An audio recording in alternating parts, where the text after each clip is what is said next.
Assalamualaikum warahmatullahi wabarakatuh. Halo Dewan Juri, halo teman-teman. Perkenalkan, nama saya Zaila Fionwala. Saya berasal dari SDN 02 Jatisawet, Jatiyoso. Saya akan bertutur tentang sebuah kisah asal mula Grojogan Sewu.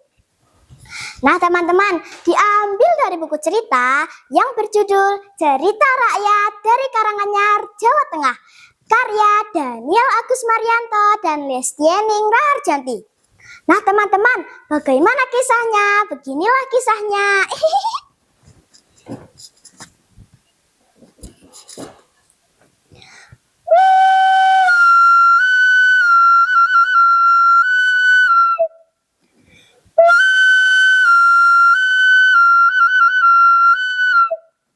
Dikisahkan oleh Prabu Kresna, Raja Dwarawati, sedang gundah gulana hatinya.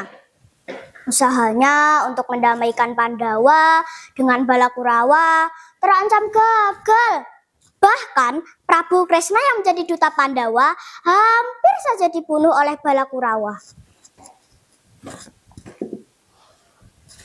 Tampaknya Pandawa akan mengalahkan Balakurawa. Tapi bagaimana dengan para sesepuh kerajaan? Apakah aku harus melawannya? Prabu Kresna cemas.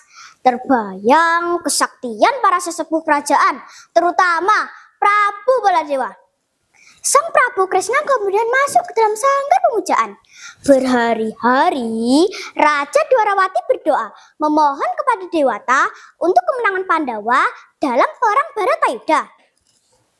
Nah Dewan Juri, akhirnya doa Prabu Kresna dikabulkan oleh Dewata. Segera saja Pandawa mendapatkan nasihat dari Prabu Kresna saat berkumpul di kerajaan Wirata. Untuk mengalahkan Balakurawa, Adinda Pandawa tak perlu berkecil hati lagi. Kata Prabu Kresna memulai nasihatnya. Apa maksud Kakanda Kresna? Sahut Raden Werkudara. Kakanda sudah mendapatkan petunjuk Dinda Werkudara, ucap Prabu Kresna. Lalu bagaimana dengan Kakanda Baladewa? Siapa yang akan menghadapinya? Tanya Prabu Puntadewa. Dinda Puntadewa tak usah cemas mengenai Kakanda Baladewa, serahkan pada Kanda.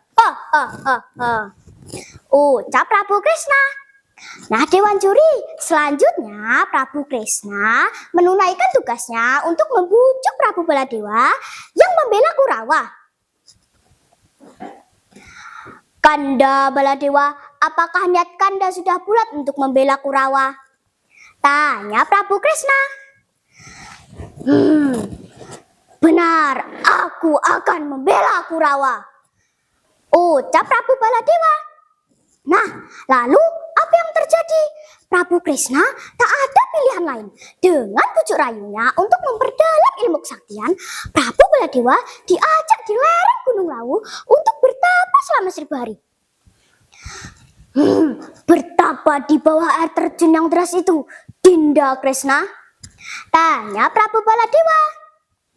Benar Kanda, hanya dengan bertapa di bawah air terjun itu selama 1000 hari, Kanda bisa mengalahkan Pandawa, jawab Prabu Kresna. Nah Dewan Juri, selama 1000 hari pula perang Baratayuda terjadi dengan kemenangan Pandawa.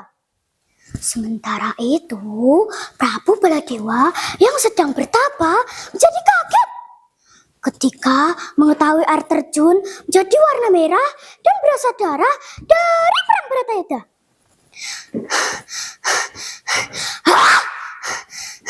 Jagat Dewa Batara, aku sudah dibohongi oleh Dinda Kresna. Prabu Baladewa sangat marah, namun tak ada gunanya lagi. Perang Baratayuda telah usai. Dewan Juri, untuk mengenang kekecewaan hatinya, Prabu Baladewa menamai air terjun itu dengan nama Grojogan Sewu. Karena merasa dirinya telah dibohongi adiknya sendiri selama 1000 hari.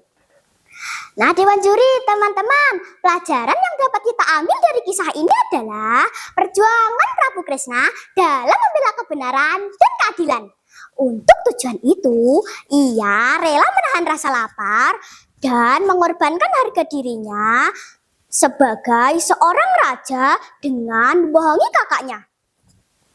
Demikian kisah yang saya sampaikan, kurang lebih mohon dimaafkan. Kegrojokan sewu naik kuda dengan hati-hati. Dewan juri yang berbahagia, semoga berkenan di hati. Wassalamualaikum warahmatullahi wabarakatuh. Salam literasi. Dadah Dewan juri, dadah teman-teman.